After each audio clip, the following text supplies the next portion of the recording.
of people don't know your background. As you know what, and that's funny because I was like, all right, let me look at Brandon's background, and I was like trying to Wikipedia your ass and all that, right? And it's like, dude, you've either done a really good job or nobody fucking cares. I think it's. I'm gonna go for a really good job. Let's go with that one. I will go 50-50, I think, or maybe 60-40, depending on how the ego is that day. Oh, God damn, I love it. Yeah, thank you so much. Oh, so good. But yeah, like. Thank you, Queen. Appreciate you.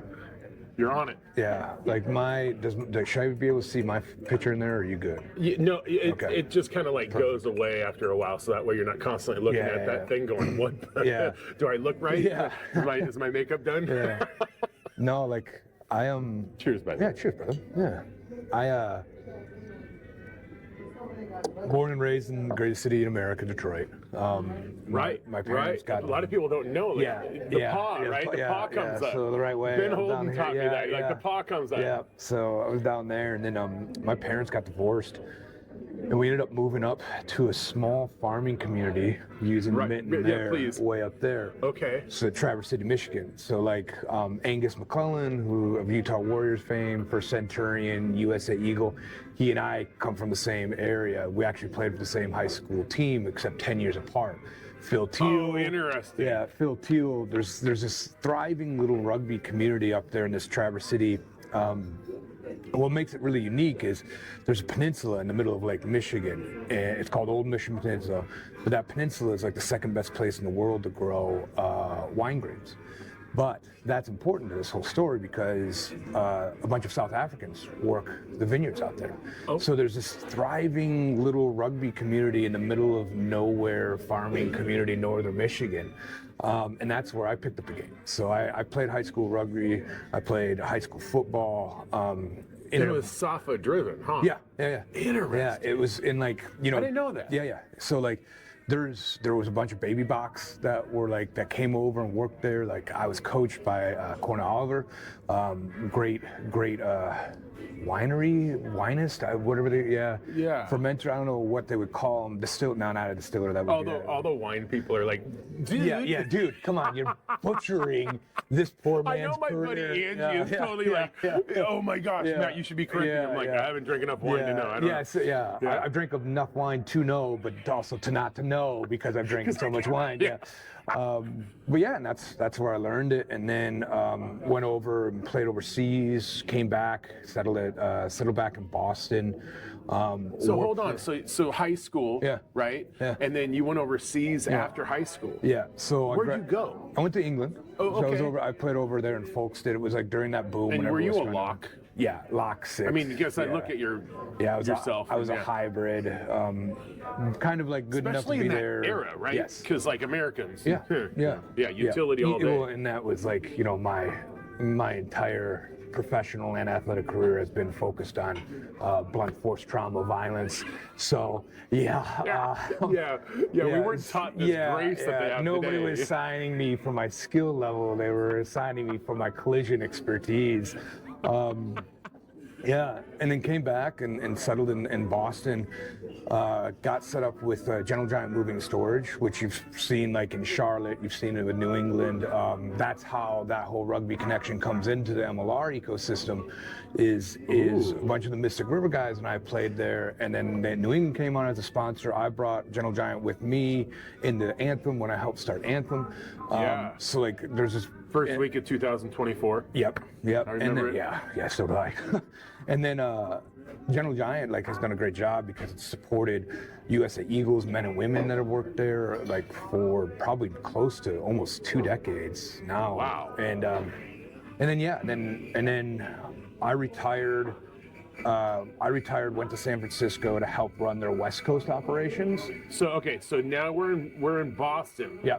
And then you bring Mystic River and this moving company together. Well, right? I think, or is that just kind of how they already worded it? Yeah. So there, Matt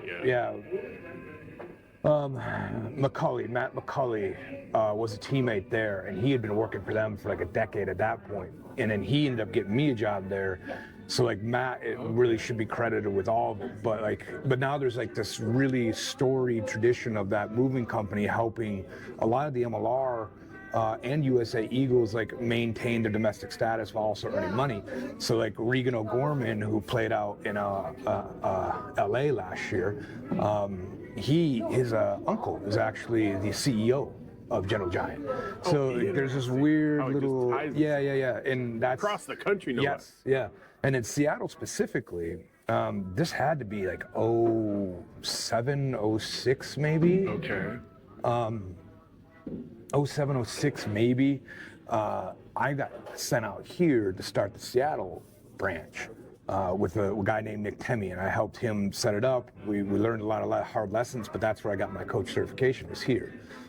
Interesting. Yeah. So you came out here for a moving company. Yeah.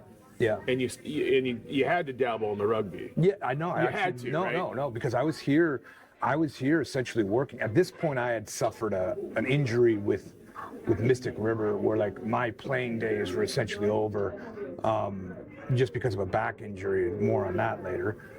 Essentially because of a back injury. So like I dedicated all my time here to help them starting that warehouse out here. Okay. Mainly because like I knew I was eventually going to end up in California and San Francisco doing the same thing. So I needed to grasp this data set. And like Gentle Giant, I credit Gentle Giant with a lot of my professional development, because like they invested a ton of money and time into me from a leadership standpoint, sales standpoint, and like taught me about what business and how business was done the right way.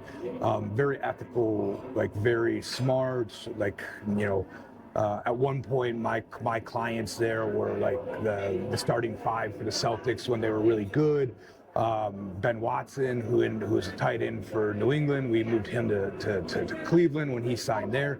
So we had a pretty good VIP group of clientele. So like it taught me a lot about that.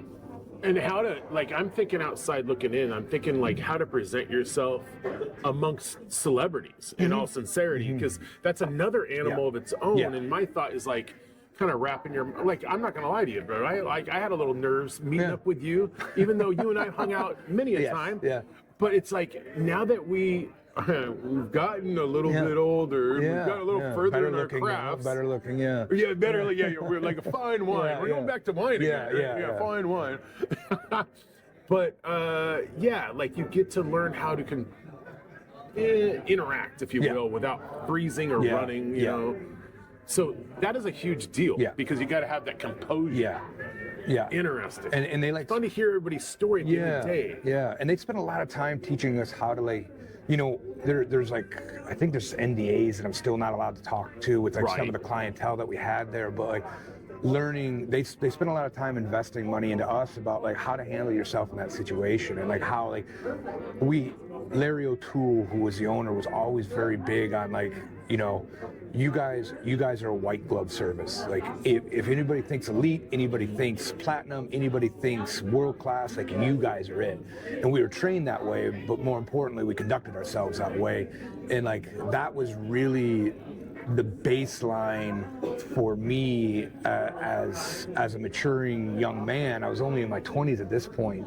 A maturing young man of like I started to lose that little hood animal that came out of Detroit, and it started to kind of smooth out some of those rough edges there. But yeah, back to being in Seattle. Like I was out here for 6.5 months. I took 1 weekend off, and the 1 weekend I took off was to get the coaching certification here. If I remember correctly, it was at the Kangaroos ground. I can remember. Kangaroos. Yeah, I can remember they had the railroad tie steps. You nailed it. Yeah, absolutely nailed it. Yeah. And that was 1,000 years ago. It feels like now. And yeah, like, and at that point I was coaching. I was coaching to like just coach. And the very first coaching job I had was the head coach of MIT women's rugby team. And oh, nice. Yeah. See. Yeah. Dude, I'm your dude. I'm your dude. You talk about local rugby. I'm your dude. Yeah. I got a koozie with Valley Kangaroos on it. Bam, he's got something to go home with now. Memories. I do actually collect koozies, so this is topical. I love it. Perfect, bro. Perfect. But no, first head coaching job was with MIT Women's, and like I had to beg for the job. They're like, "You're overqualified." I was like, "Oh, please! Like, I just need an opportunity." Right. I'm coming off a fairly serious back injury. I just please, and eventually said yes. At the time when I took over, I think 15 of the 24 players on the team had actually never played a sport before. Yeah, it was cool. Here we go. Yeah, it was cool. And I don't think they had scored a point in a year and a half or 2 years, or But, a single point. So with that doesn't come bad, habits. That's the positive of that, in my mind. You don't have what was taught improperly by somebody else that's lingering in their head. Yes. Because that's unfortunately the American. biasness. The American in us is like, oh man, well I do it on this sport, I do it on that sport, but that's not how we rugby, if you will. Yeah, and then we won a national championship for Nescro, which is now NCR. We won I think it might have been the first time they ever had a women's national championship. Don't quote me on that, but for the sake of a good legend, yes, it was definitely the first time that they've ever done it. And this is probably still to date, one of my favorite moments in rugby. We were driving back, it was down in Philly. We were driving back to Boston, and it was me, the other coach, Tegan, and the young woman that played 8 was sitting behind us in the middle seat, and she was obviously talking to her father, and she's like, "Oh, Dad, I won a medal," and the dad must have said something along the lines of, "Oh, and what subject?" And she goes, "No, it was a sport. I'm a national champion in rugby," and I could hear her dad celebrating over the sound of traffic, the car, and him just, "Oh, that's so cool." Yeah, and that was I was like, "Oh man, that moment." In that car, while what I do every day is really cool, and I deal with players and coaches and organizations, I have pursued that feeling of her talking to her father, her dad being proud of her and celebrating in her success, but her having that confidence to do that. I want to recreate that moment in rugby for everybody in some way or somehow. So yeah, and then it's that candy bar you want each and every time. Yeah. And then ended up in San Francisco, was coaching there, still very painfully moving in storage, global logistics, working with a bunch of tech bros and things like that. And then where I had never even been to California before I moved there. Ended up in this little town. That's a rush in itself. Before you get acclimated and everything. Well, going from Detroit, from London to then Boston, and then going to the West Coast, you could not have asked for sharper contrast and vibes. And then I lived across the street from a jiu-jitsu gym, and this was right when this is in Cali at this time, right? Yeah. You're in your late 20s, I'm guessing? Yeah, I'm about 25, 26, I think, if I remember correctly. You're still a cub? Yeah. Okay. So I'm now running the entire San Francisco area of that company, learning a lot, capitalizing on that tech boom that was happening then. Walked into this jiu-jitsu gym, and I was like, hey, listen, I'm trying to rehab from a back injury, get some of my strength back, mobility back. Could barely even touch my knees. My back was so bad. And they're, yeah, come on in. And settled in there. And within the first 2 weeks, I could feel everything loosening back up. I started to feel better. Oh, yeah. And then the coach, Nathan, was like, what do you want to do with this? And I was like, well, I don't know, maybe compete, maybe fight. I don't know. Yeah, and I'm thinking of the Gracies in the Bay Area about this time of our lives, right? Because we're around the same age. So, I'm over here. These are massive grapplers in the Bay Area that are just making a name in MMA at this moment. Okay. Yeah, my office was a block away from El Nino, where Gilbert Melendez's gym. There was obviously the Diaz brothers out of Nada Modesto. I can think of it. I was just saw a sign for it when I was out there for that California the Gracie game. brothers too, right? Yeah. And then you had the alpha guys up there, so Uriah Faber and Sack and all that stuff. So, and it was that weird explosion point for MMA where it was lifelong martial artists getting into it, but then a couple of crossover athletes dabbling, and I was one of those crossover athletes dabbling. So we trained for 2 weeks. He asked me, a week later, he was like, yeah, what do you want to do? And I was like, yeah, maybe fight, compete. Like, I definitely want to compete. Like, try a couple grappling competitions, that kind of stuff. And then a week later, he was like, well, how long? I was like, about a year. Like, give me a year to see, like, if I settle into this. 3 days later, he was like, well, do you want to fight? And I was like, yeah, I think I would like to. And, of course, like, I think we had watched Anderson Silva versus Forrest Griffin or something. I remember watching Anderson Silva and being like, oh, yeah, I could do that. Oh, I love the confidence. Yeah, the young blood confidence is just incredible. The invincibility that you have at that age.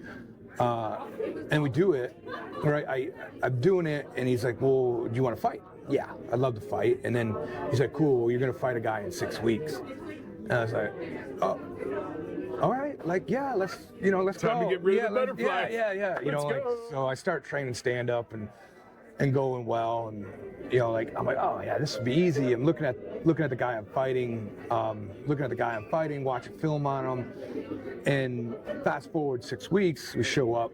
The guy I'm supposed to fight slips walking onto the stage because of a nunchuck incident, which that's a different story for another day. Slips and falls on the stage, and like can't fight. So then like the commission is like, well, this card will be canceled unless we like replace him. And I fought down at 185. I usually at that time was walking around between 230, 240. I'm 260 now. So like, they're like, well, fight this guy. His name was Caesar. I can't remember his last name. But he like comes on stage and takes his clothes off because you're weigh in your underwear. And I'm like, if that guy's 180, like then I'm 350 pounds. Like, right. that dude is a unit. And he stepped on the scale, and I think he was like 210, 215. And the commission's like, well, hold on, like, we're not gonna let 185 fight 215. And was like, oh yeah, I was like, and the host, the organizer's like freaking out. And then this is a series of events. I'm like, give me a little bit of time to rehydrate. So I rehydrate, I eat something, I gain, they said I had to be within 10 pounds. I like gain 8 pounds back. And I'm like, I just can't figure out how to get there. Yeah, trying to, like, I'm drinking milkshakes, eating steak. I remember we went to like McDonald's, I ate 4 double cheeseburgers. Just trying to shovel it back in. So like, I can't get these last 2 pounds. And like, I'm like weighing in a hoodie, sweatpants. I've got my wallet, my coaches, and my corners, like cell phones and just anything in my hoodie to like close the weight gap. Creative, I like that. Yeah, well, the most creative part is we then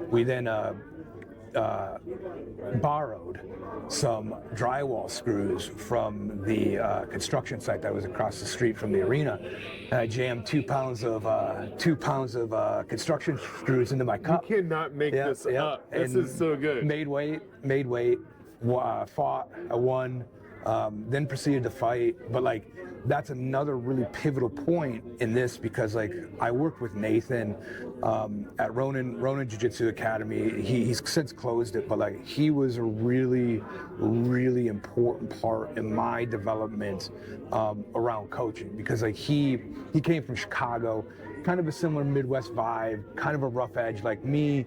But like, his ability and the way that he was able to communicate with people across, like, I remember there was this black belt that would just beat the bejesus out of me every day.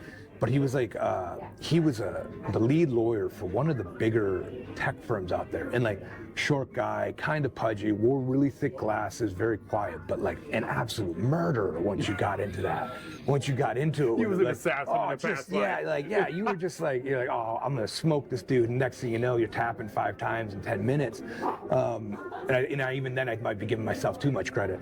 But but like working with Nathan and like learning how to manage people, but like help people achieve their full potential inside of that arena. And like the great thing about that sport is like, there is no shortcuts. Like you're either like, I know that I've walked into 12 rooms and I've left there 11 times being the toughest one in there, you know, and because there is no, like, you can't blame a teammate. You can't, like, it's either you win or you lose. And like, you get knocked out, you've lost. Like you got punched, you know, like you tap out, you got tapped out because you didn't train hard enough, or you didn't do whatever. There's zero layers of fat there that eliminates all excuses. So for like him, to watch him coach up a bunch of like killers that did really well in comps and fighting and all that stuff, that was really, really pivotal to me, that then I've applied, like, so really Gentle Giant. With you. Nathan, all that stuff is what's kind of led me to where I'm at today. Yeah, okay, so it's a lot, I know. No, because I'm wrapping my mind around it, and I'm seeing the development, and I'm seeing who you are, especially at this time in your age, because again, very similar backgrounds where our childhood was not the ideal. Yes. We were not the upstanding humans we should have been. Our parents would have liked us to be. Yes. Yeah. But then it plays into this. This is fun. This is fun. Yeah. Thank you. This is fun. Do you know what you want to eat? I think it was in. So I'm sure she's going to ask, and we probably should eat at some point. Yeah. Let's see, we're good on time. Yeah. So that's the beauty of it. I'm gonna do those malted Belgian waffles. I see you, bro. Okay. It's funny, I came in earlier and I saw some eggs Benedict, and my wife can't have eggs, and I'm like, I'm gonna mess up some eggs Benedict. How's your recovery going? Oh man, it is so weird, Brandon. I don't know how to be disabled, by the way. You know, like, this is one of those where you're like, what the fuck is going on? Me? Yeah, me? Yeah. That exactly. Not me. No way. Me? No. It's kind of that young blood thought process. You know, like, I ain't gonna die. I'll multiply. You know. You know. It's interesting. So, like, a lot of people can't see it because who stares at somebody's face? Yeah. I started doing the podcasting with the Seawall podcast. Yeah. In 22. Yeah. Yeah. Anyways, details are for me, not for you. So, started doing that, and the thing I'm bringing up is podcasting is because you start seeing yourself in the camera, you know, and you're like, you're breaking the fourth wall kind of thing, and you're like, man, you know, the lips move, and then you get paralyzed. Yeah. Literally. Yeah. And not only is my body paralyzed, but my face is where it started, right? So I bilateral Bell palsy. And as you're doing that, I'm giggling because I literally am drooling out of both sides of my mouth. I lost 30 pounds because I couldn't keep it in my mouth. Yeah. I remember the Legion fans coming up, San Diego, not Cali. Yeah. You know, because they're all proud. And John Watkins had Bell palsy himself at one point in his time. Yeah. And so we're all hanging out, and I'm literally having to push because the food's going down in the cheeks, and we don't realize it with our body because it naturally does it, but you have muscles that push it back up into your teeth so you can grind your food, right? And my body is not cooperating. So I'm over here like, you know, just and trying to be as casual as possible, but anybody paying attention is recognizing it. And especially if you've lived any of this, right? As some of us unfortunately have. And so I worked through that, and that is months upon months, by the way. Like, we're talking 6 to 8 months of this. Minimum. And it's both sides, because I'm just like, but I'll tell you what, it was the best time, or for me, worst time for anybody else to play poker. Because I'm such a because I'm such an animated SOB. Typically, but what it taught me, as funny as, you know, we go through these things in our lives and it teaches us shit. And it taught me on how to control myself around others. Kind of like how we were talking about celebrities earlier. Yeah. And like now I can just totally like relax my face because I never used to. Yeah. And all of a sudden now you can't read what I'm thinking. Right? Yeah. But that's not who I am. I want to smile. So that's something I miss the most, smiling. Yeah. Because that is just my happy place. And you and I know, as large human beings, we walk into a place with a frown or a scowl, man, we're inviting we're inviting chaos. Yeah. You know, because Or it's we're never giving off somebody that's our size, by the way. Yeah. It's normally somebody Yeah. smaller in Yeah. stature. Yeah.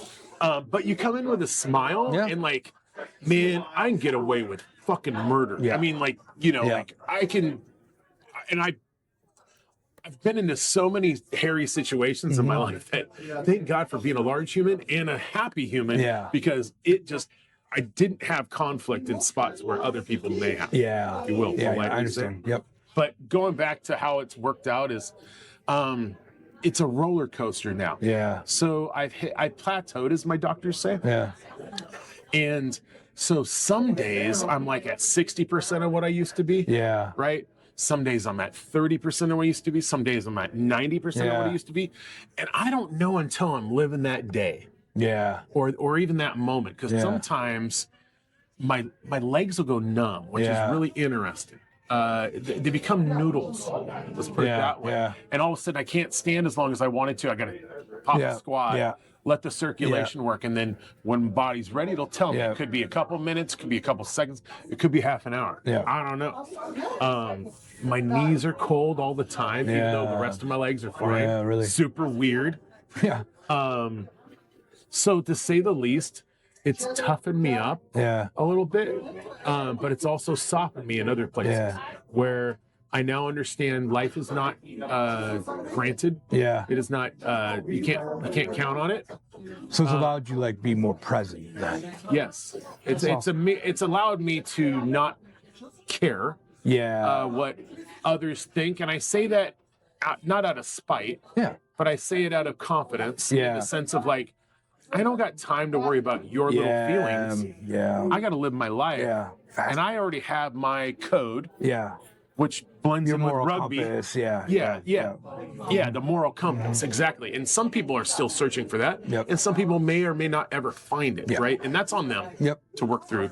So I notice now more than ever in my life, because I've done a lot of mental restructuring, if you will. And, you know, people, when they're ugly, it's something they're dealing with internally. It has zero to do with you. And I have to remind that, especially like, let's be real.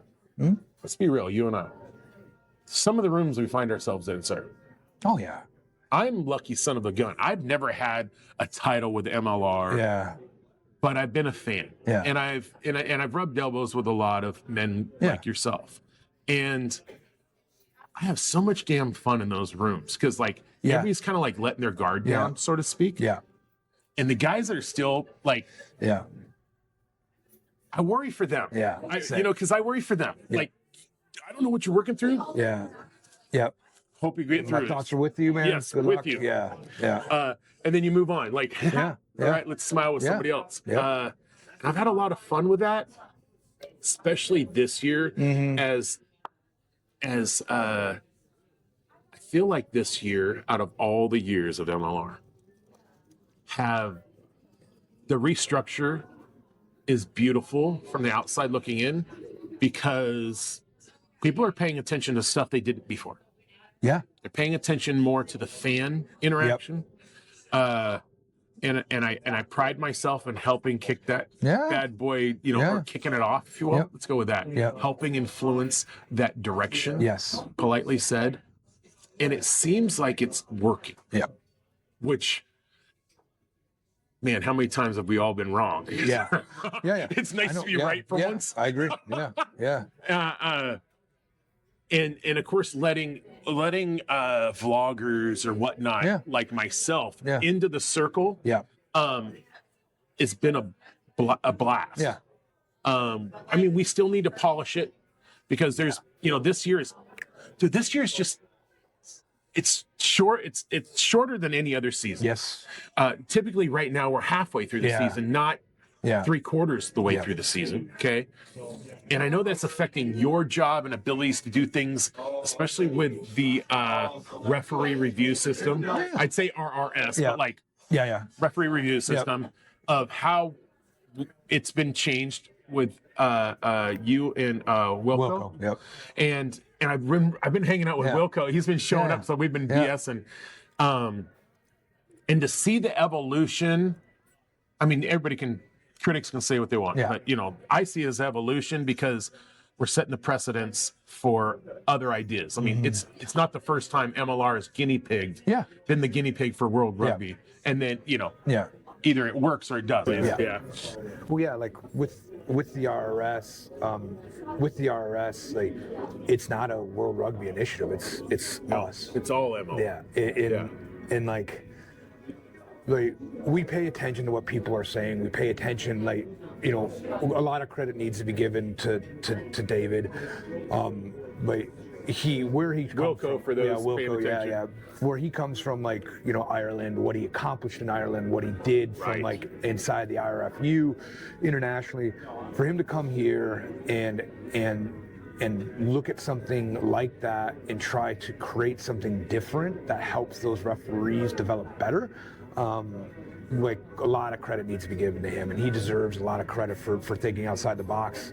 You know, it was about 2 months, it was about a year, about 14 months ago, we sat in a conference room in downtown Salt Lake, and he came to you. I like that. We both still lived there. Salt Lake too. We both still lived there. So it was a wall. It was a big, long wall, probably about a 20-foot wall of whiteboards, and we just went through it, and we said, like, what do we like, what we don't like, and then we took it, we put it on, we saved it, we put it into a deck, and then we started, like, going off and asking, like, NFL people, NHL people, NRL, cricket, and we really got into the weeds, asking a ton of questions, trying to figure it all out, and then, like, we came up with the RS system. And again, like, we have to give a lot of credit to the coaches, the GMs, the CEOs, and the owners, because, like, it would have been easy to be like, no, this isn't rugby, or this isn't safe, or you know, it's too different. But, like, everybody bought in. I think the big thing to differentiate too is, like, the RRS is different than the team challenges.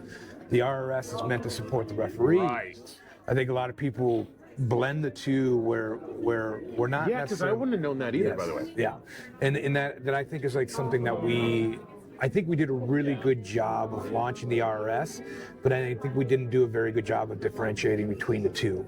And why I think one is working, I think one is one needs better improvement and refinement. Which one? You know, Which one, buddy? Which one? I mean, it's the challenge. It's like, well, and thank God it's been polished. What was it? Week 4, they went from 2 to 1. Yep. So, because Wilco and I've been bending his ear, bro. Yeah. Bending his ear, because, and I want to make sure I point out, because, like, we can all be critics, but, dude, Seattle. Can't remember who we were playing exactly, but we had the all-star, in my opinion, as you know, I'm a referee nerd. Like, everybody's like, oh, rugby players and rugby coaches, but let's not forget about the refs, okay? Because the skill set that it takes to have the cojones to point out the flaw, to whistle it dead, to direct the boys. It takes guts that people just don't naturally have. That's why there's so few referees. So we had this all-star cast in Seattle, man. And I saw it. Robbins in the middle. We got Derek Summers as a RA. And then we got Luke Rogan as another RA. And then up top, we got Austin Reed. And I saw it all. And then I saw Wilco, and it happened to be the week after Nashville. So I had met Wilco in Nashville, finally, like, in person anyway. And it was fun because he kind of sought me out, and I was like, it was fun. But then to see him in Seattle, I mean, like, Sunday to Friday, like, short week, and to see this game get reffed out. Thank you. It was the best ref game to date, in my personal opinion. There was, in my opinion, there wasn't a call that wasn't made correctly. I nerded out. Like, I'm watching the game, because we all watch games. Whatever. But to watch it officiated at that level, man, I was like a super nerd at that moment.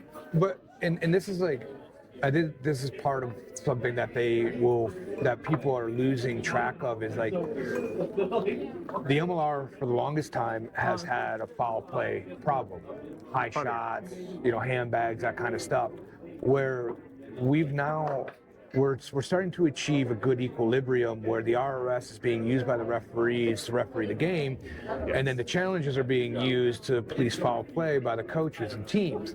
So they get a vote, which is huge to get that vote. Yeah. But now what we're seeing is, it happened about 4 weeks ago. I believe it was like round 7 or 6, where the team started to change their behaviors. And again, credit to the players, credit to the coaches, to look at this and be like, all right, well, this isn't going away. Yeah, go ahead. This isn't going away. How do we adjust to it? And like, so every week, I'm paying attention to 2 data points that I value. It's the length of the game, and then the other one is the penalty count. So what we're seeing is all of the penalties across the teams are starting to dip, and it's been dipping now for close to a month. Like that, the Chicago versus what game was it? I think it was just last week, but there was only 12 penalties across the entire game. So like, we're actually seeing a change in behavior. Last week Chicago played Seattle, and Maybe then the it week was Seattle. before that It was they close. played It might have been New actually England. been, because Seattle, Seattle as of 6 weeks ago has had a steep downturn in their penalties per game, and now suddenly what we're seeing Which is nice, because that has always been their reputation. And the ball and play game, or the ball and play, right now globally, we have the highest ball. Like at this time of this recording of this, we have the highest ball and play out of any league in the world right now. Really? Our average game length as of the time of this recording is 1 hour and 59 minutes. So we're now underneath that 2-hour minute. There's some opportunities that we can have to improve the game or to Always speed up will the game. be. Yeah. But like, there's a lot of really good things that are the knock on to this. I think like integrating the referee into the broadcast to explain it when it works, and I will admit when it works, has been good. All of that kind of stuff, like, we're doing a lot of really, really good things, but I'm not going to lie to you, like, there's a lot of things that we need to improve. But I think that's what people sometimes forget, is that innovation is not a linear scale. It's not a path. It's a roller coaster. And it's like massive. any investment. Yes. There's peaks and valleys, and we're always hoping for higher peaks than we are valleys. Yeah, and like, we need to also see what happens. Like, I believe, and obviously, like, understand that I'm biased because this is one of my babies.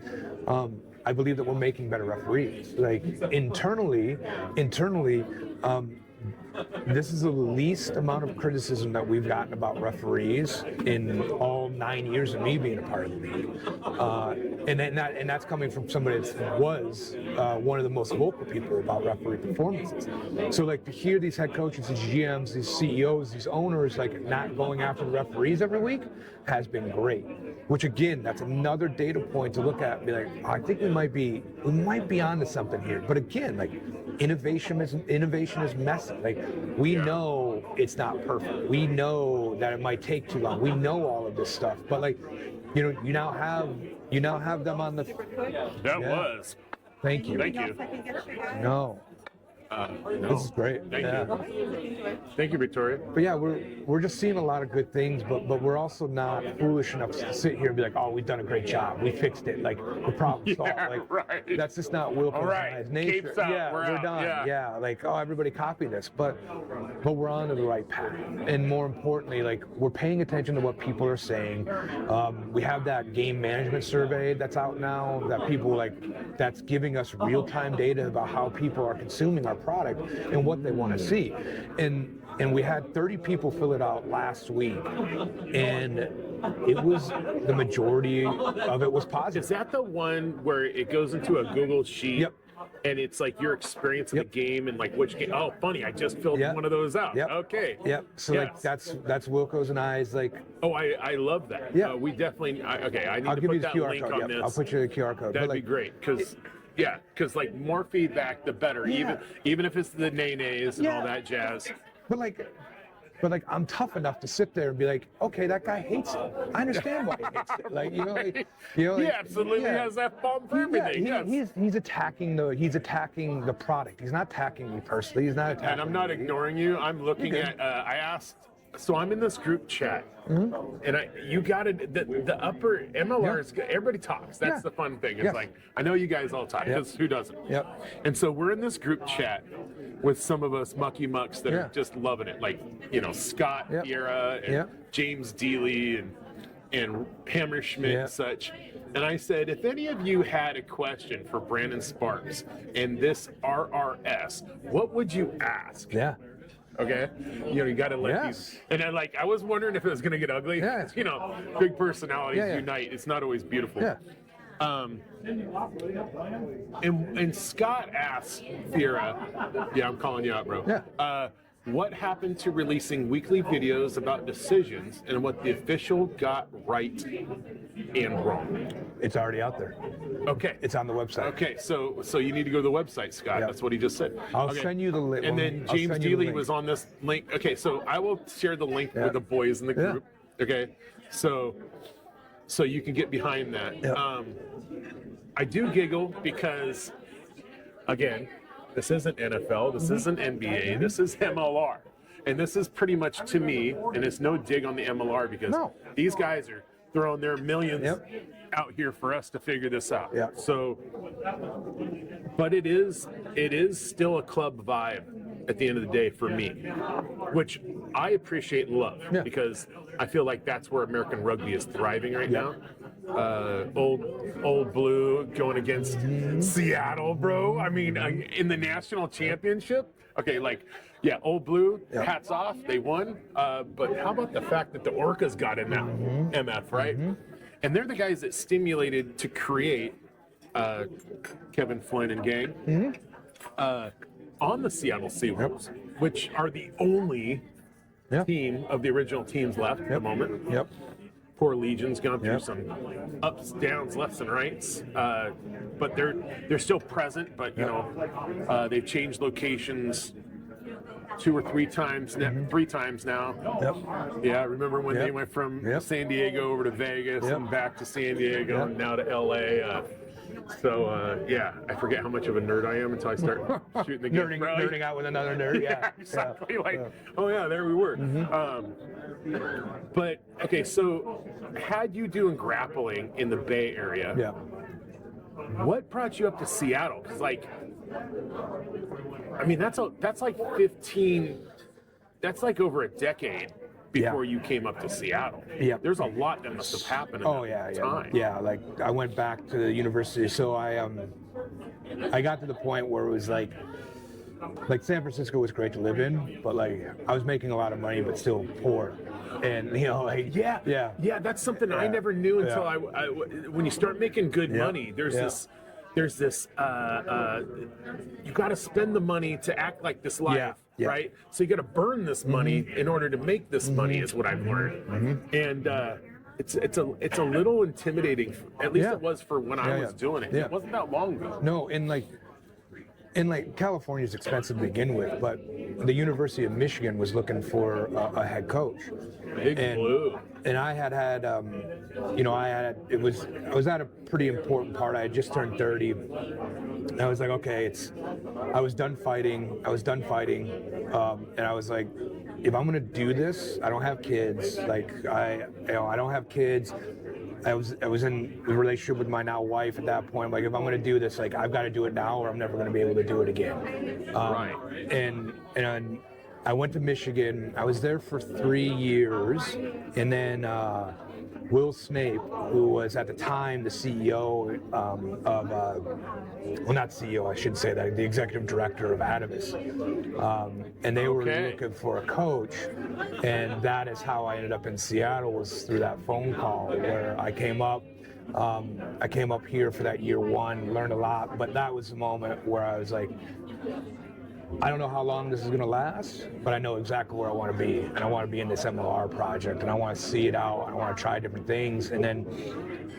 so I'm thinking Atavis, because I'm obviously a local, right? And I knew it wasn't always called Atavis for those looking into this. But, so you came up when it was Atavis, okay? No, I was actually here when it was Serevi. Okay, because that's where I'm like, okay, all right. Because we've watched, watched peaks and valleys again in our world of rugby.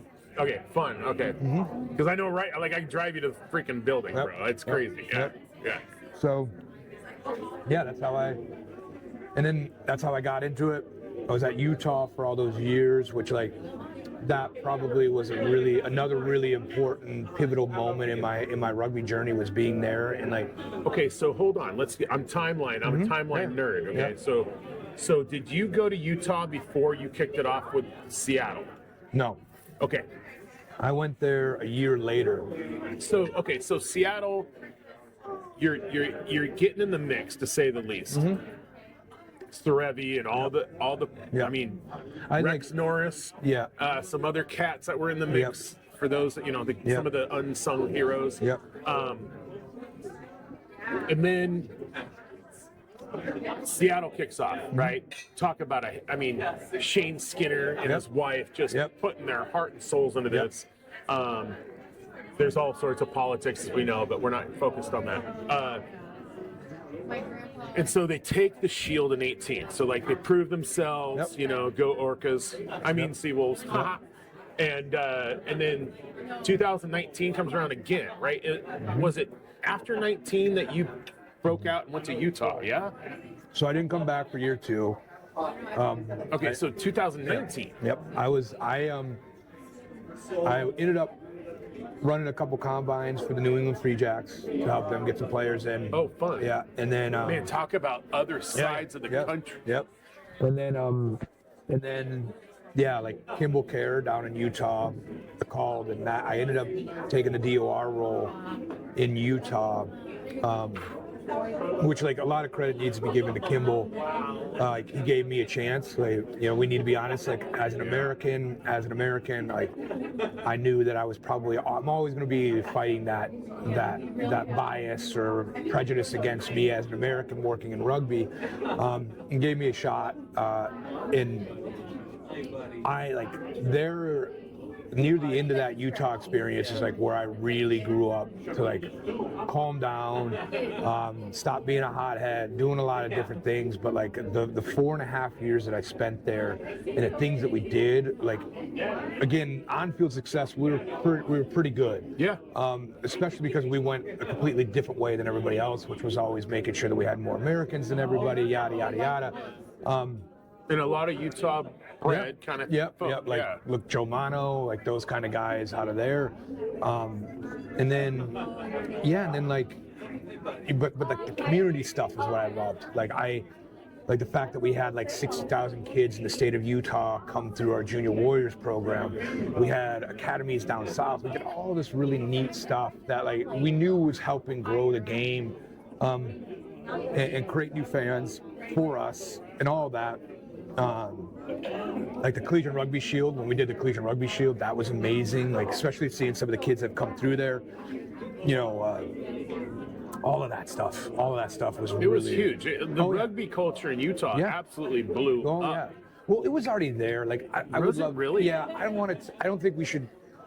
You think BYU helped with that then? I don't even know. Because they were always iconic in college. They were, but like, there's so much community rugby there that, like, from a cultural experience, isn't talked about in the wider narrative of rugby in America. That, like, you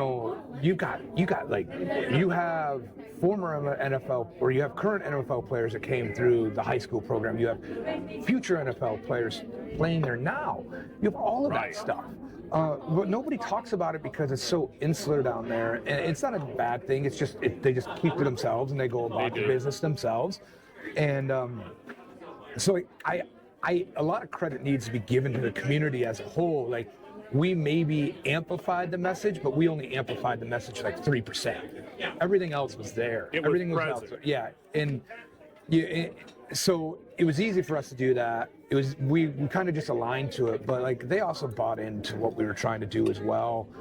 And it was a lot of fun, man. It was a lot of fun to do all of that stuff and see all the things and see how see where some of those players, like some of those U18 players that we had inside the Warriors Academy and where they're at now. Like there's some in the pro, or in the MLR, there's some overseas, all that kind of stuff that opportunity that the Utah Warriors gave them, that they then capitalized on, and we're seeing return on investment pretty significantly for American rugby as a whole. Yeah, nerdy stuff like that, but no, but it's huge because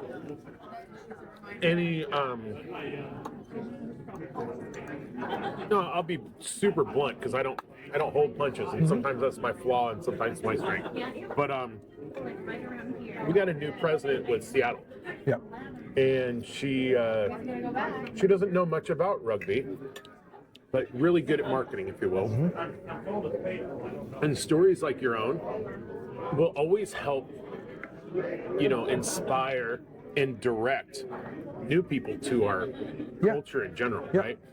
Like, she's not new to working her butt off, creating something, but totally new to rugby. Yeah. And so somebody like you that can really just, calm the storm a little bit, because, you were in the trenches as it's begun. Yeah.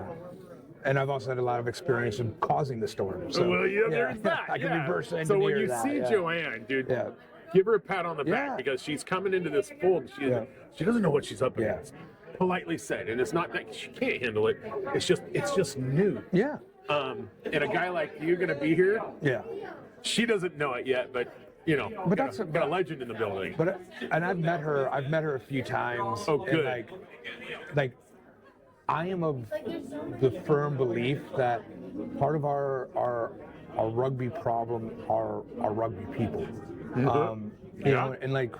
And I very much pride myself in that rugby problem. Like, I am a rugby person. Where like her non-rugby experience can be a superpower and should be a superpower, because it starts to get past the biasness, the politics, the right? politics, Yeah. like all of the stuff that like we bring with us into everything. It's like if I asked you what's your version of a good rugby player, it's going to be different than my version. But then like the more people that we add to our social circle, that differences amplify. But somebody like that's coming in here and be like, well, hold on, like, I know what a good rugby event is. Like, I know what a good event is. How can I apply that to rugby? Where candidly, valid perspective. I think like the more non-rugby people we invite inside of our circle, and like you guys, I told you that story with the RRS. Like, we don't learn that stuff and we go like, oh, how do we do TMO better? What we did was like, let's put that on the shelf, and then let's go out and talk to the other teams that have, or the other sports that have things like this, and let's learn from them and see what we can steal and tailor to make it our own. And I think more inclusive we are people, because like the moment, and we've all been in rooms where like the non-rugby person shows up and they're like, oh, well, they don't get it. It's like, well, actually, and they maybe sometimes they just they or, don't care either at that time. And that's true. But like, I believe in giving people the benefit of the doubt. But one of the best hires I've ever had was a kid named Nick Collin. Nick started with me in Utah as an intern, and his claim to fame is he's the youngest ever NBA agent. Has loved Excel since he was about 8 years old. Very data driven, graduated from Georgetown with a master's degree at like 22. Really intelligent. Never played rugby. Not and this, he self-identifies as this. He's like, he's not one of the more athletic people out there. Hell of a golfer though. Very good golfer. Hustles. Very good golfer. But like, we hired him in, and he came in and was like, thank you very much. Yes, please. Oh, thank you. But yeah, we brought him in, and he's like, well, I don't know anything about rugby. I'm like, that's the point. And we appointed him as an analyst. So now suddenly we taught him rugby. Fresh eyes. Yeah, and then the data that he was pulling, but the narrative that he was building was different than anything that I've seen. Ooh. And then we started to use that more. We started to create things. We started to do things. But then Nick went on to become the assistant GM at NOLA, and now he's running operations for USA Rugby. And but Nick's superpower is he's not from rugby, and. Think about like we could find more Nicks, more Joannes, more people like that we could bring inside of our environment. But like more importantly, and this is like the superpower of us as rugby people that we need to adapt, is to shut up and listen. Like, how do we shut up and listen? And then the second one, how do we ask good questions? How do we ask good questions? Because everybody, if I ask you like, what makes rugby successful in America? What's your answer? Real question. Club. Okay. Yeah. What else? Anything else? Dragging people to games so they can get exposed to it. So that's Or putting up in your local pub where people can get exposed to it. They don't have to like it at first. Yep. They just need to see it and then make their own conclusions. Yeah. Which is funny. Hold on. Turn around, look behind you. There's a game on. It's soccer. It's the same logic. Yeah, I was We've watching gone it, through this as Americans, right? We've watched soccer evolve, and it was that simple in my mind that you just keep on getting enough faces. Eventually, it's taken off in the rest of the world. It's going to eventually take off other parts. I would argue with you and I in our advanced age, we've lived through 3 versions of that, right?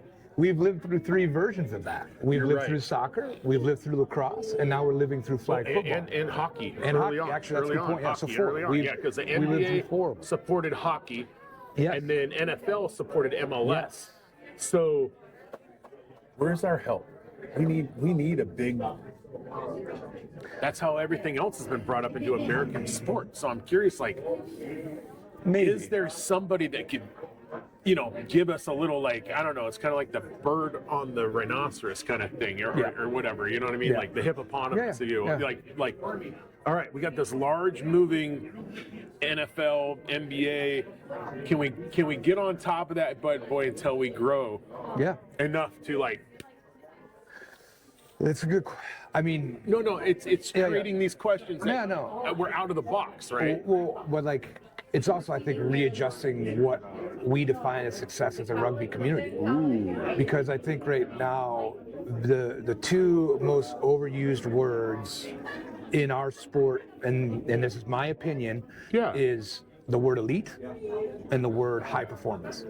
All right, and like, keep in mind, this is a guy who's had both of those. I'm gonna say, like, those have been in your both those words are my titles. All right, I get the hypocrisy of what I'm presenting here. Okay, yeah, okay, because I'm like, lost on man, Brandon, are you jumping on your sword right now? What's happening? But like, I think we need to redefine our version of success by, like, why isn't it about growth and retention? Like, if we walked out of here, we went down to the local club, we walked down to the high school, the youth teams, the senior teams, men and women, and we say, what is your retention rate year to year? How many people do you think can answer us? Maybe the president. Maybe. Nobody. Yeah. Nobody. They're not. Yeah. Yeah. So if they're running by, like, their shorts. Yeah. Like, no, they don't know what to do or how to do it. There's no stats. Or how many of them define success by winning seasons, state championships, national championships, right? Like, is that the right metric for us to determine our success? Because all of our sporting philosophies across the multitude of sports that operate inside the America are all anchored in one sport. What sport is that? Football. Football. Yeah. Our coaching philosophy, football. Yeah. Our success, football. We played high school football. Yeah. What was the determiner of your success in high school football? Winning. Yeah. State championships. Yeah. All state. Problem is, football's beaten us by 150 years. Right?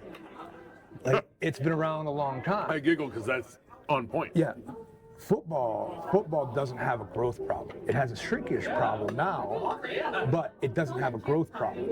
We have a growth problem. But it did. It did. When we go into stats, like we tend to do, it did. It did have its ups, downs, lefts, and rights.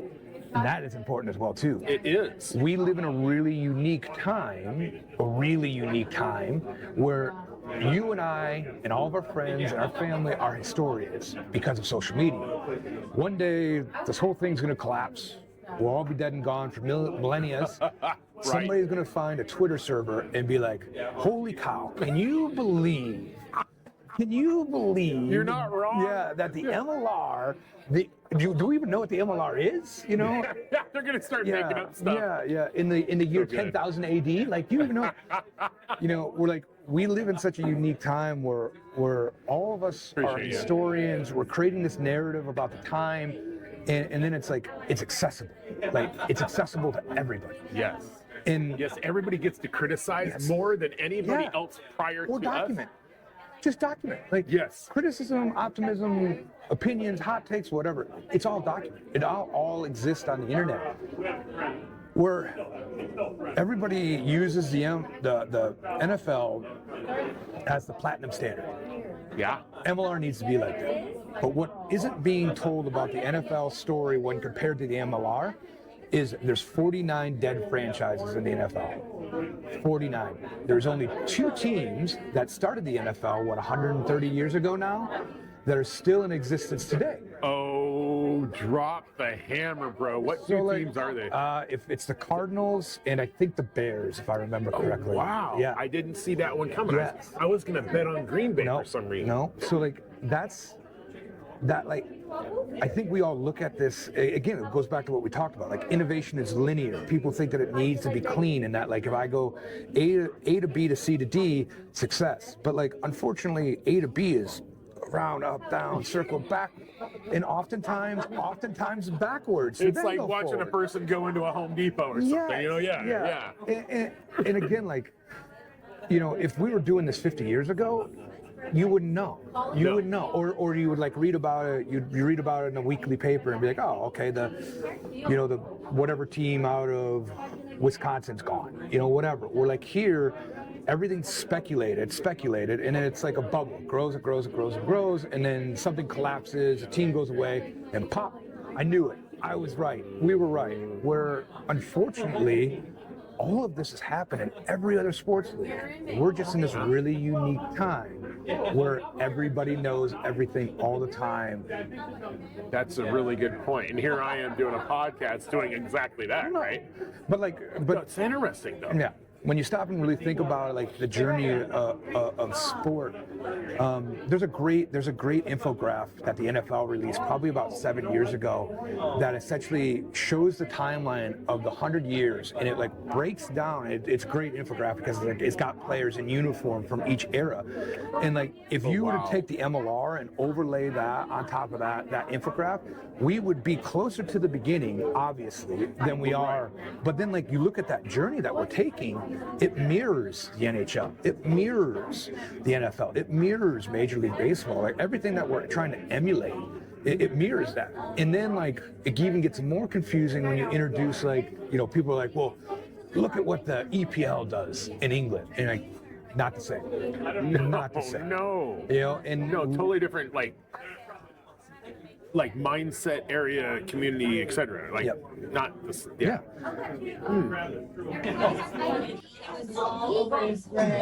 What other nerdy topics do we want to tackle? I know, right? So I'm lining up the VRBO for the championship. Oh, nice. I got the Gakowskis, Jordan and Kirsten coming in from Austin. Nice. And then I got Nathan Alm, who is one of the Sabre Bros, and he's coming up from Houston. We got one more we're trying to fill, and we shall see how that plays out. Nice. Sorry, I got a guy making a thumbnail for us. His name's Jamie. He's out of Bend, Oregon. Oh, nice. He runs Bend, Oregon Rugby, and he helps me with my podcast. It's funny how many people have been like, they'll just any little bit, because I don't know about you, bro, but this whole technology thing is quite the curve. Oh, yeah. Unreal. Like just trying to set these up and learn how to set them up. Yeah. It's been like 3 years of curve. Yeah. I'm likely the only director of rugby in the entire world that has a deep understanding of networking and broadcasting. So, yes, I'm all familiar with that. Who's actually been doing a good job the last couple years is James English on that level. Yeah. I want to interview him because he's so fucking serious when he's on his podcast, which I get, but then people don't get to see him light up. Yeah. Which is, one of those moments where I can't run around with a GoPro all the time. People aren't going to be their genuine selves, but man, I wish I had some of those media glasses or something, or meta glasses, just so people could see some of these characters we know. Yeah. And they're so serious when they have to be, because it's a profession. Yeah. He's one of my closest friends. Oh, really? In the MLR, yeah. And so, and then it's like, and then you get to see them like, drop their guard. Yep. And like be more present versus thinking about the next thing they got to do for their job, because it is a job to them, where guys like me are like, oh, let's just screw off and have a great time the whole time. Like, why can't you? Like, I don't know, man, because I'm earning a paycheck at this minute. Just saying. Well, it's like, it's I'm averaging about 80 hours a week in season. Like, yeah. I'm not shocked at all because it is such a short season. Yeah. Well, There's so much to be done.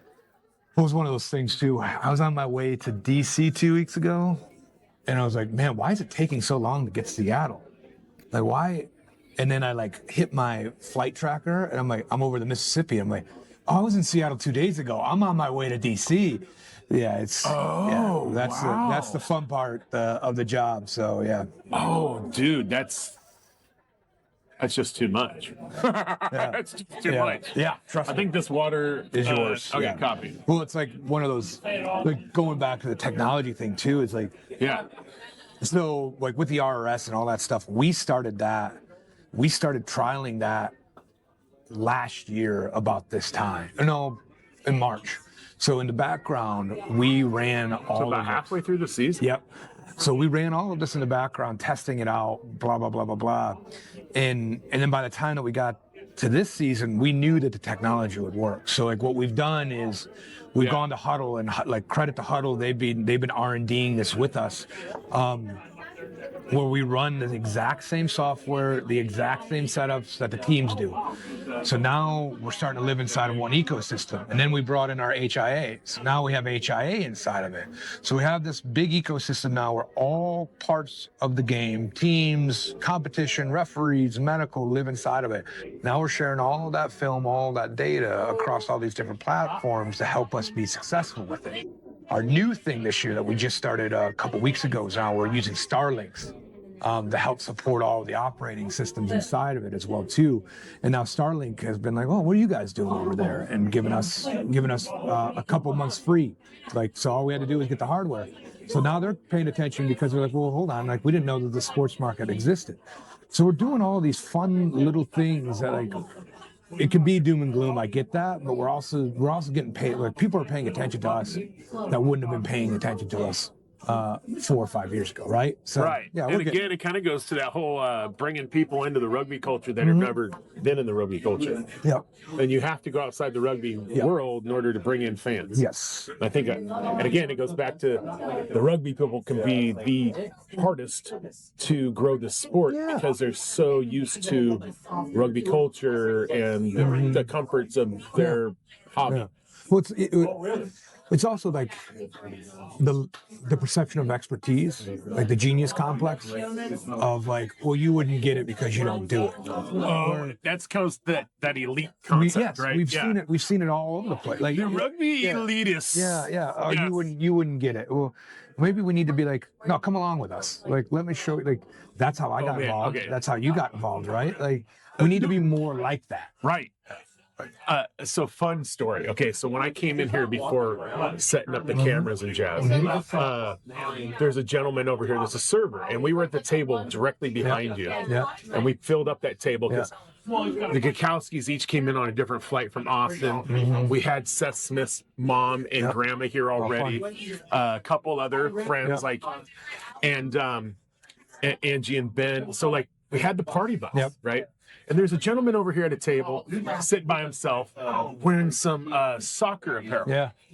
And I don't know a stranger as you know, so interact with him, and he's by himself. There's a whole huddle of us, And he's like, yeah, my son just started playing high school rugby in Ohio, Columbus, Ohio. And so we're like, okay, this is fun. All right, so what do you got going on today? And he's like, nothing. I'm just waiting. I'm in from out of town to work locally. Yeah. And I just going to stay in my hotel today. I was like, bro, I got an extra ticket. Yeah, exactly. Almost that dominant. But as you know. And so I was like, I got an extra ticket. You're going with us if you're willing. And he's like, really? And I was like, yeah, you get to go to a pro game in the party bus. We'll follow you over to your the first hit's free. It's like drug addict, like your drug dealer, right? The first hit's free, bro. And that man had so much stinking fun. His name was Trey.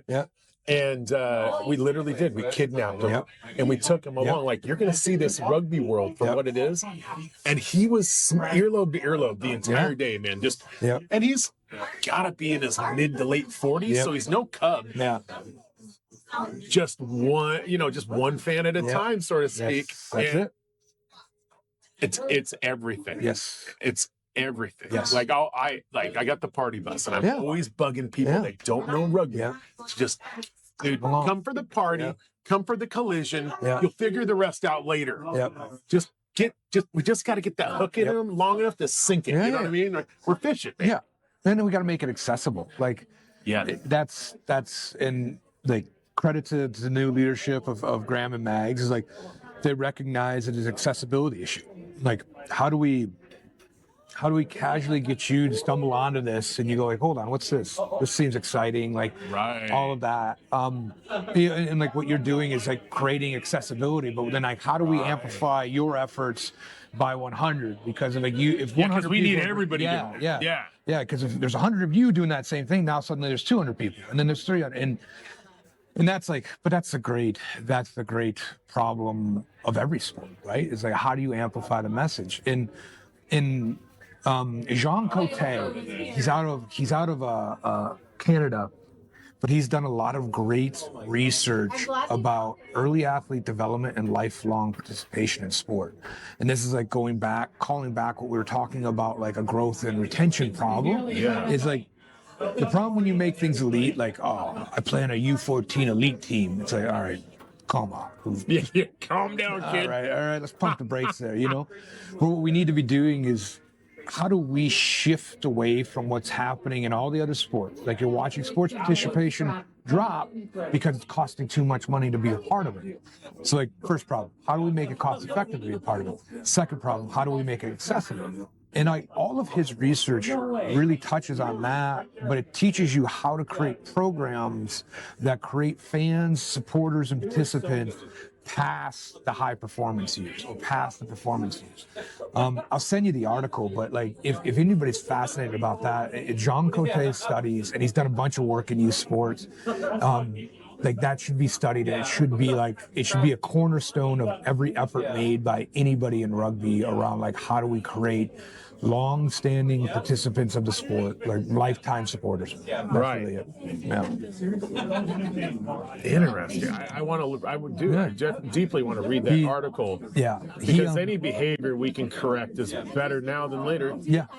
So like everything we did in Utah was actually based off of his research and then applied to rugby. And like, listen, I don't want to give us a lot of credit for it. Like, again, it was an original idea by somebody else that we've tailored to make it our own, and then we saw it actually work and amplify, which has been awesome. But like, it goes back to innovation. There's more people that have to think like that to engage with products that are outside of our vacuum of rugby. Something I feel Utah did, because Paul, which is co-hosted with me on a couple podcasts out of Chicago. Him and I were, we had a rant, right? Not take away from Rugby Rant, because they're great too, but we went on this tangent of like, Utah did it, is what I'm getting at. And, but the pro teams need to gear up somebody, doesn't mean they have to be on payroll. They have to get somebody to go out and represent the team. And it may not be in a professional level, in all sincerity. It may be just presence. And awareness that this brand exists.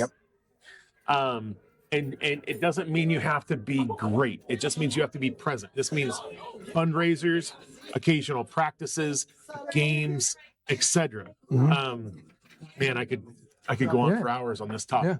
But I mean, that's how Brad Tucker and I became thick as thieves, is because he wanted to get involved with the youth. I wanted the boys to get involved with youth because they're freaking superheroes to those kids, and all they have to do is sit on the sidelines and be injured. Like Ben Sema was broken at that moment, and he showed up with a chair, man, and hung out. And like, that's all the kids want. They want that accessibility, that relatability, and that presence. And it doesn't break the bank, like, dude, hook somebody up with some gear, maybe a ticket here and there. And that is the cheapest $10.99 you never had to create. I agree. The same. Well, I think motorsports has done a really good job of that, and we should if we should be looking at anything, we should be looking at how motorsports is made, especially F1 lately. F1, well, but if you go to NASCAR or World of Outlaws or IndyCar, those athletes are accessible. Like they're there. A good F1 is not a good example of that. Sorry. No, you're fine. But you still know who Max Verstappen is. But in America, what I think NASCAR has done better than any sport is they allow those athletes to be accessible 24/7. So I'll give you a personal example of this, and this is what was really hammered home to me. Last October, I went down to Talladega, and we went to Talladega. Shake and bake. Yeah, it was awesome. It was amazing experience. But it's early morning. There's a lovely strip called Talladega Boulevard, which what happens there is what you would assume would happen there. And I'm getting a beer or getting a sherbet. I'm getting a sherbet, and I look over, and it's the driver of the number 4 car that's racing in 2 days, and he's there. And then I look next to him, and it's the driver of the 12 car. And hold on, I'm like, how cool is this? And you don't think anything of it, but you don't think anything of it. A couple people get photos, and then we move on. I'm like, okay, maybe that's just a one-off. I wouldn't see that again. Anyways, we won't get into the superstitions over here, but I never see it as a bad thing. Yeah. Fun fact: I have a nephew, new to me nephew. Okay. We're not blood, obviously. Yeah. His name's Devin Short. Maybe you heard. I've heard of him. Yeah. So Devin has this great saying that says, things don't happen to you, they happen for you. Yeah. And he's beat that into my head, which I love when a young blood can give good mentorship back. Yeah. You know what I mean? Because it's not just one direction, it's two ways. And I really see it that way. I see things happen, like this whole shit show that happened. I'm now disabled. Yeah. I'm putting on my best front today. It's a rugby day. And then I'll rest. I got infusions the next 2 days. So I have a nurse come to my house every 3 weeks, 6 hours of sitting in a chair. I get super stoned because the body does not like it. Yeah. And I just chill out. And I'm a goofball, because that's the side, of that. But was it Bell's palsy? Was it a stroke that had brought on Bell's palsy? No, it wasn't a stroke. It was Bell's palsy. So difference between stroke and Bell's palsy is a stroke is like a light switch. Bell's palsy takes time. So my face started going numb, and then it continued. So it started on this side, and it continued to this side for the next 48 to 72 hours. Really? Yeah. It was you're slowly becoming, because they also sent me home, right? Because they didn't know what it was. They're it's Bell's palsy. You don't walk it off kind of shit. And you're like, okay, cool, doctor. Yeah. And, after spending a couple days in the ER, and then they send you home, and they're like, making an appointment with your neurologist. Yeah. You're like, oh, okay. And, by the way, neurologists are always a month or more out. Yes. Yeah. Get there. After a month of this, I couldn't walk upstairs. I mean, I couldn't go up more than 2 stairs. Is that like a severe case, what you had? I don't know. Yeah, because it's called CIDP in this. Yeah. Because that's what it, after it's done in its short course, I think it's after so many days, and I'm not going to even spitball, I have to study it, but after so many days, it becomes, instead of all these other names they gave it, let's go there, won't bore people, it becomes CIDP. Yeah. And it's for life. Oh, so it's C is for chronic. Yeah. So it's for life. Really? And my nurses, because I've had a couple now, have to remind me, Matt, you're not going to walk this off, right? This isn't something you're going to grow out of. I'm there's not a magic sponge. No, and of course, I don't want to accept that. No. That's why I think by being hard-headed that way, I think that's why I've healed so much more than other people that I see on these groups, these spaces. It's a survivor mindset versus a victim mindset. I guess. Yeah, because it's one of those let's see what tomorrow brings. Yeah. And you just keep on one that day attitude. At a time. One day at a time. Exactly. One foot in front of the other. Yeah. And so you're always looking for a bright light. Yeah. You know what I mean? Yeah. I don't know what's the word. Yeah. But like, you definitely don't have the same mindset as other people anymore. Yeah. Because you're like, no, today's another day, bro. Like, it's present. Yeah. Let's go. Let's see what we can do. My fingers, my toes, my face. Yeah. Let's go. And I've always been a pretty boisterous gent. Yeah. But now it's like, it's kind of good and bad, right? Because I'm always been the guy that I'd rather ask for forgiveness and permission. Yeah. Yep. And then there's, well, let's not step on everybody's toes. Yeah. You know what I mean? So the balance. Yeah. Like, it's funny. I say that because it goes to a story that I have with us. Yeah. And we had real talk. Like, we lost track. Yeah. You know, like, and who would? Because I had only seen you a little bit in Seattle when we kicked off the MLR. Maybe we rubbed elbows at some youth event with Seattle Orcas and creating that with Rainier and Liberty and all those other teams that we've always helped. And then I show up and Ollie Khalifi's on your team. Yeah. And I'm like, Ollie, bro, I want to watch a captain's run because, oh man, like I've been spoiled with knowing people. Yeah. And so going to other people's captain's run, like I love the sport. Yeah, I love Seattle. And and maybe I downplayed that a little too much of like, I like Seattle. I freaking love Seattle, right? Like I'm coming up on 100 games for Seattle. I'm in my 90s at this point. And so he gets one of your coaches, I can't remember his name, rough looking gent, beard. Sounds like I'm describing either one of them. But he's like, hey Matt, can I take you for a tour? Yeah. And I was like, abso-freaking-lutely. And then I get inside, and I know this guy is like, who is this fucking fan? You know what I mean? Like, who is this character? Like, he's going to Ollie and trying to get in on our captain's run. He's going to tell the other team. And of course, I didn't have any other clothing other than green and blue, right? So, like, not my best moment. Probably should have wore some black. Red or black, He takes me in, and I see you right away, and you're like, Matt, and I'm like, holy shit, dude, we haven't seen each other for years. Like, it's so all I can imagine going through this head is like, what is happening now? How does he know everybody? Yes, right. And so he gave me a fantastic tour. And I became a Utah fan, bro. I mean, real talk, because of the structure. You being at the helm is always helpful because you're just always a approachable person, because like not everybody is. Real talk, not everybody is. And I think that's where rugby is elite in itself. I agree. In my perspective, because it is approachable. If you're acting out of bounds, we're gonna tell you, bro, but you're acting out of bounds, but love that part. So that was funner and shit to me. I have a picture of us. It's a terrible picture, but because I'm just like, come on, hold it. As you're trying to take a picture, and that's been fun. And then to watch you continue to develop me, which you did. What Paul and I, going back to what our rant was about putting people present into the community from the brand. You were doing in Utah. This entire time you were doing in Utah.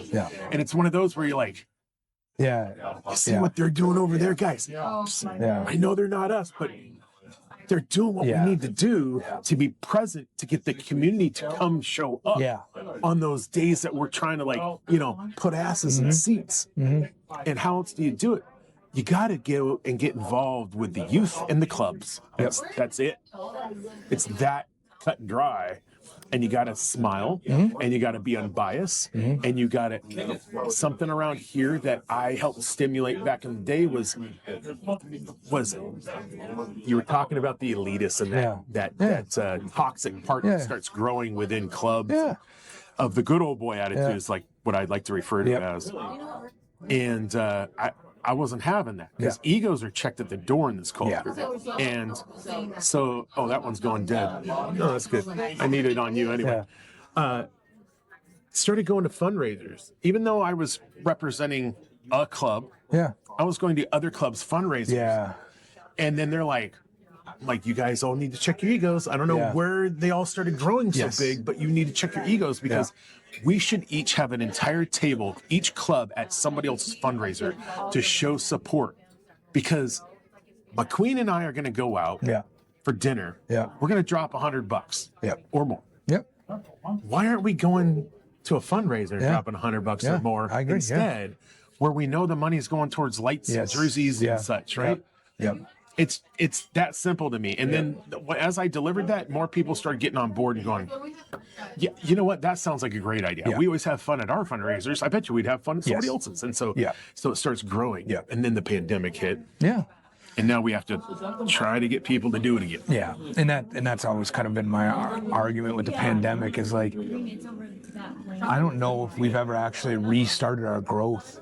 Like, you watched everybody else, you know, like flag football is a great example of that, where they like, it was a very unfortunate pause, but it was a pause, and like what everybody's done after that is kind of like it's similar to like 9/11 when we lived through that. Like there was America we knew before, America that we knew after, and like pandemically, that's a global issue where there was the world that we knew before, now there's a world that we know now, and I always feel that we as a rugby community missed that opportunity to kind of restart it and be like, hold on, how do we all do this to make, you know, all these ships rise together? But I mean, but that's the great thing about getting started is like, even if you didn't get started, you can get started tomorrow, right? Yeah, and it's not how you start, it's how you finish. Exactly. Right? Yeah. So I'm gonna look at this real quick. It's good anyway, because I probably gotta go soon. Say we're close to the end here, aren't we? All right, let's see if we can get it to do that. Oh yeah, there we go. There we go. Perfect. So no, we're gonna call it. Thanks for joining us. Like, share, subscribe, and you know, if you get a chance to read some of the articles I'll post that we shared in this, please do, because it'll better all of us in the rugby community in general. Hopefully. Yeah. So, thanks, Thank man. you, Brandon. Yeah, it's a Appreciate pleasure. you, sir. Thanks for watching. Be sure to check out our other videos at youtube.com/rugby100club.